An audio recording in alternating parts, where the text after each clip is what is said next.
अस्सलाम स्टूडेंट्स, आज हम एक्सरसाइज 7.5 का क्वेश्चन नंबर 17 करेंगे कैलकुलस का। तो सवाल हमारे पास है कि जी show that the area of the region bounded by the circle R is equal to A, यानी जो सर्कल का रेडियस है वो ए के बराबर है, ठीक है। And the curve r is equal to A cos theta, और उसके अंदर जो हमें कर्व दी गई है वो किसके इक्वल है जी? पोलर कर्व है जो कि ए कॉस 5 थीटा के बराबर है। तो वो कह रहे हैं आपने ये प्रूव करना है कि वो जो एरिया है जिसका रेडियस ए है और ये जो कर्व है इसके दरमियान आपने जो एरिया फाइंड करना है वो इक्वल हो 3/4 of the radius 3/4 of the area of the circle के बराबर हो, ठीक है। तो अब देखिए यहाँ पर इसका जो ग्राफ बनेगा वो कुछ इस तरह बनेगा कि इस सर्कल का जो रेडियस है वो आर जो है वो ए के बराबर है, ठीक है। ये रेडियस हो गया, यहाँ से लेकर यहाँ तक ये रेडियस हो गया। और जो हमारे पास r equal to A cos 5 theta जो कर्व है, ठीक है, क्योंकि कॉस 5 थीटा है तो यहाँ पर आप देखें 5 जो है इसकी लूप बनेगी, ठीक है। तो अब वो हमसे सवाल ये कर रहे हैं कि आपने ये प्रूव करना है कि जो ये सर्कल है जिसका रेडियस ए है जो कि r इक्वल टू ए है और ये जो कर्व है, ठीक है, इनके दरमियान ये जितना भी एरिया है ये वाला, ठीक है, जहाँ मैं ये डॉट वगैरह लगा रहा हूँ, ये वाला एरिया आपने फाइंड करना है, ये फाइंड भी करना है और ये भी प्रूव करना है कि ये वाला जो एरिया है वो 3/4 of the area of the circle के बराबर हो, 3/4 of the area of circle के बराबर हो। तो ये चीज़ हमने प्रूव करनी है, ठीक है। यानी ये हमारा ग्राफ बनेगा इसका कॉस 5 थीटा का, ये हमारे पास रेडियस है और हमने ये प्रूव करना है कि इस सर्कल और इस कर्व जो है इनके दरमियान ये जितना भी एरिया है ये area 3/4 of the area of the circle के बराबर होना चाहिए। तो चलिए अब इसके सोल्यूशन की तरफ चलते हैं। तो सबसे पहले हमने यहाँ पर लिखना है कि जो हमें चीज़ पता है कि आपको पता है कि एरिया ऑफ द सर्कल जो होता है, एरिया ऑफ सर्कल का फार्मूला आपके पास क्या होता है? पाई आर स्क्वायर होता है, ठीक है। क्या होता है? पाई आर स्क्वायर। लेकिन यहाँ पर जो आर है वो किसके बराबर है? ए के बराबर है। तो हमारे पास जो इस सर्कल का जो रेडियस होगा, ठीक है, यानी वो हमारे पास ए होगा, तो जब एरिया लिखेंगे तो क्या लिखेंगे? पाई ए स्क्वायर, ठीक है। तो इसको आपने इक्वेशन नंबर 1 का नाम दे देना है। सबसे पहले तो हमने ये चीज़ लिखनी है।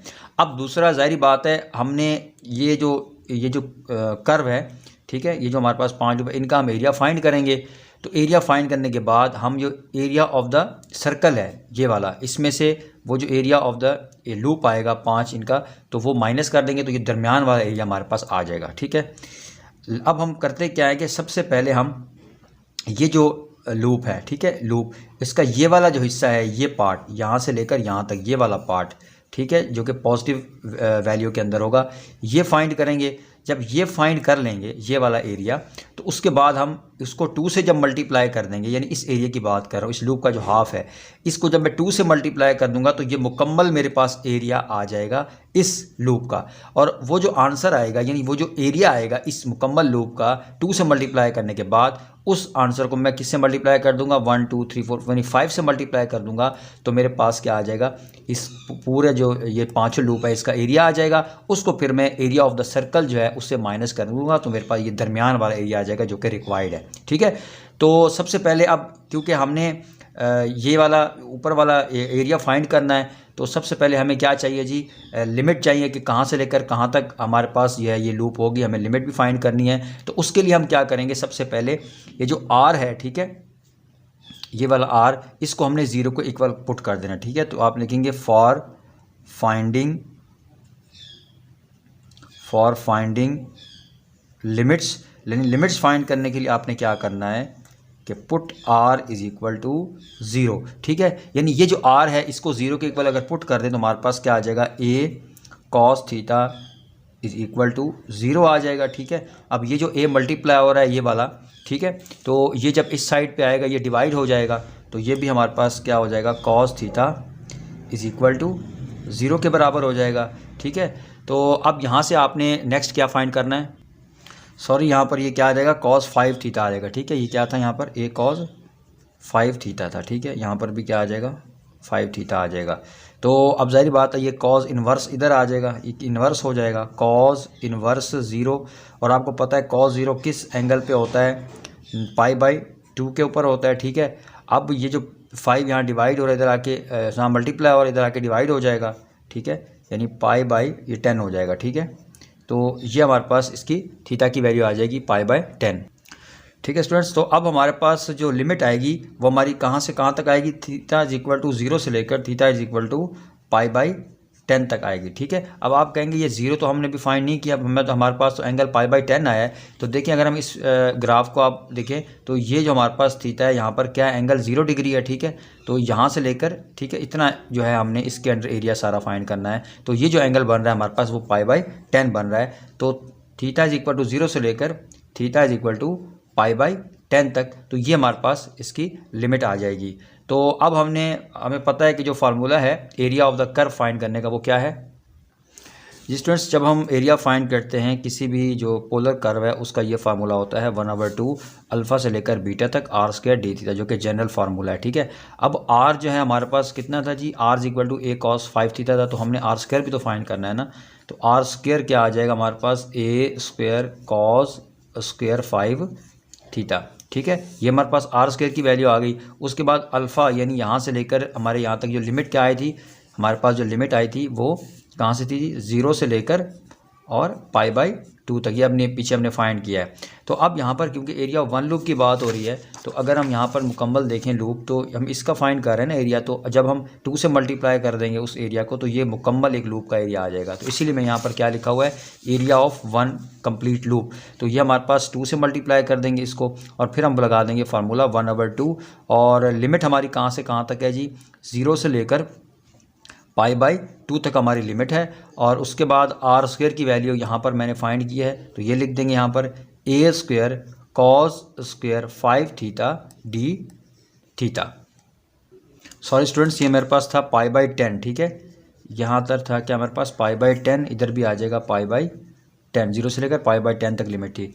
तो अब यहाँ पर हम क्या करेंगे, इसको इंटीग्रेट करेंगे तो ये 2 से कैंसिल हो जाएगा, ठीक है।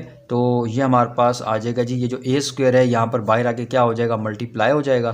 तो हमारे पास आ जाएगा जी 0 से लेकर पाई बाई 10 और ठीक है, और उसके बाद यहाँ पर लिख दूंगा cos square 5 theta D theta, ठीक है। यहाँ पर ये लिमिट आपने सही कर लेनी है इसकी। अब हम इसको थोड़ा सिंप्लीफाई करेंगे कि आपको पता है कि जो cos 2 थीटा होता है वो किसके बराबर होता है, cos 2 थीटा बराबर होता है, ठीक है। यानी हमें स्क्वायर में नहीं वैल्यू चाहिए, हमें सिंगल कॉस में चाहिए वैल्यू, ठीक है, हमें डिग्री में नहीं चाहिए। तो उसके लिए हम क्या करेंगे कि cos 2 theta is equal to 2 cos square theta -1 के बराबर होता है, ठीक है। तो यहाँ से अब देखें हमें तो क्या चाहिए, यहाँ पर ये तो cos स्क्वायर थीटा है ना, तो हमें यहाँ पर चाहिए cos स्क्वायर 5 थीटा, ठीक है। अब यहाँ पर देखिए अगर मैं यहाँ पर लिख दूँ 2 cos स्क्वायर 5 थीटा -1, तो देखिए यहाँ पर समझे 1 है तो उसका डबल हो गया 2, तो यहाँ पर 5 है तो इसका डबल क्या हो जाएगा 10। तो यहाँ पर मैं क्या लिखूँगा cos 10 थीटा, ठीक है, cos 10 थीटा लिखूँगा। उसके बाद जो -1 है इधर शिफ्ट होगा, cos 10 theta +1 is equal to 2 cos square 5 theta हो जाएगा, ठीक है। अब ये जो 2 है क्योंकि हमें तो इसकी वैल्यू चाहिए ना cos स्क्वायर 5 थीटा की, तो यहाँ पर ये देखिए जो 2 मल्टीप्लाई और इधर आके डिवाइड हो जाएगा, तो cos 10 theta +1/2 is equal to cos square 5 theta. तो ये वाली जो वैल्यू आई है इसकी cos स्क्वायर 5 थीटा की जो वैल्यू आई, इसको मैं यहाँ पर पुट कर दूंगा इसकी जगह पे, यानी ए स्क्वायर 0 से लेकर पाई बाई 10 तक हमारे पास लिमिट है इस कर्व की। और उसके बाद हमारे पास आ जाएगा जी cos स्क्वायर 5 थीटा की जगह क्या लिखेंगे, cos 10 थीटा +1/2, ठीक है, और यहाँ पर क्या लिख देंगे डी थीटा। अब इसको यहाँ से हम सेपरेट कर देंगे, ठीक है। ये जो 2 बाहर आ जाएगा तो ये क्या बन जाएगा जी a स्क्वायर ओवर 2, ठीक है, 0 से लेकर पाई बाई 10 तक लिमिट है 1 डी थीटा, ठीक है। ये 1 था ना, इसको मैं इधर ले आया हूँ और cos 10 को बाद में लिख रहा हूँ, ठीक है। तो प्लस a स्क्वायर ओवर 2 हो जाएगा 0 से लेकर पाई बाई 10, और अब मैं cos 10 थीटा जो है वो लिखूँगा यहाँ पर cos 10 थीटा डी थीटा, ठीक है। तो यहाँ पर मैं लिमिट अप्लाई कर दूँगा a स्क्वायर ओवर 2, ठीक है। तो ये थीटा और लिमिट कहाँ से कहाँ तक है जी, क्योंकि वन का इंटीग्रेशन क्या होगा, थीटा होगा ना, तो 0 से लेकर π/10 तक। ठीक है, नेक्स्ट हमारे पास आ जाएगा जी प्लस, ठीक है, तो a²/2, ठीक है, और इसकी जो इंटीग्रेशन आएगी cos 10 थीटा की, वो क्या आएगी, sin 10 थीटा डिवाइड बाई 10। ठीक है, और यहाँ से आप इसकी लिमिट अप्लाई कर देंगे 0 से लेकर π/10 तक। ठीक है, π/10 तक। जिसमें अब हम यहाँ लिमिट अप्लाई कर देंगे a²/2, ठीक है, और पहले हायर लिमिट अप्लाई करेंगे π/10 - 0, ठीक है, प्लस a²/2, और यहाँ पे हम ये जो 10 है ना, इसको बाहर ले आए, ठीक है, यहाँ पर ले आए 10 को बाहर, तो ये हो जाएगा 20, 10⁻20 हो जाएगा। तो हमारे पास जो लिमिट आएगी sin 10, और पहले थीटा की जगह π/10 पुट करेंगे, और उसके बाद 0 पुट करेंगे, sin 0 0 हो जाएगा। ठीक है, तो ये हमारे पास, इसको 10 को 10 से कैंसिल आउट कर देंगे, तो हमारे पास क्या आ जाएगा, a² ये क्या हो जाएगा, 2 10 20 हो जाएगा, और यहाँ से हमारे पास a²/20, ठीक है, और ये हमारे पास हो जाएगा sin π। ठीक है, नेक्स्ट अब हम करेंगे a²π/20, और sin π जो है या sin 180 आपको पता 0 होता है। ठीक है, तो ये हमारे पास किसका एरिया आ गया, हमने किसका फाइंड किया जी, एरिया ऑफ वन लूप का। ठीक है, तो एरिया ऑफ वन लूप का एरिया हमारे पास है a²π/20, लेकिन हमने कितना फाइंड करना है जी, 5 लूप्स का करना है, 1 2 3 4 5। तो हम क्या करेंगे, इसको 5 से मल्टीप्लाई कर देंगे। ठीक है, तो 5 1 ज़ा 5, 5 4 ज़ा 20 हो जाएगा। ठीक है, तो ये हमारे पास हो जाएगा जी a²π/4, यानी एरिया ऑफ 5 लूप्स, यानी ये हमारे पास आ गया टोटल जो लूप्स का एरिया आ गया। ठीक है, अब जो area of circle minus area of 5 loops, मतलब इस पूरे एरिया जो सर्कल का एरिया है उसमें जब हम ये लूप्स का एरिया फाइंड करेंगे तो ये दरमियान वाला एरिया आ जाएगा। ठीक है, माइनस करेंगे तो एरिया ऑफ सर्कल क्या है जी, πa² माइनस a²π/4। ठीक है, तो यहाँ से हम जो है वो कॉमन ले लेते हैं, πa² कॉमन ले लेते हैं, तो हमारे पास क्या रह जाएगा जी, यहाँ पे 1 रह जाएगा, -1/4 रह जाएगा।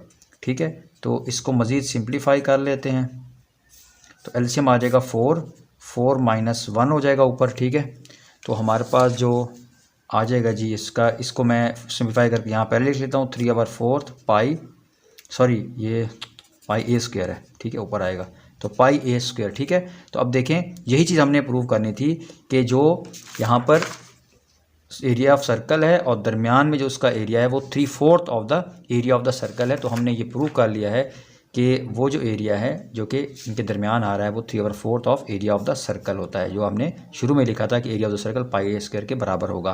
तो ये हमने प्रूव कर लिया, हैंस प्रूव्ड, यही हमें रिक्वायर्ड था। तो स्टूडेंट्स, आपसे रिक्वेस्ट है चैनल को सब्सक्राइब करें ताकि आपको नेक्स्ट जो क्वेश्चन है वो जल्द अज जल्द टाइम पे मिलते रहें। थैंक यू, अल्लाह हाफिज़।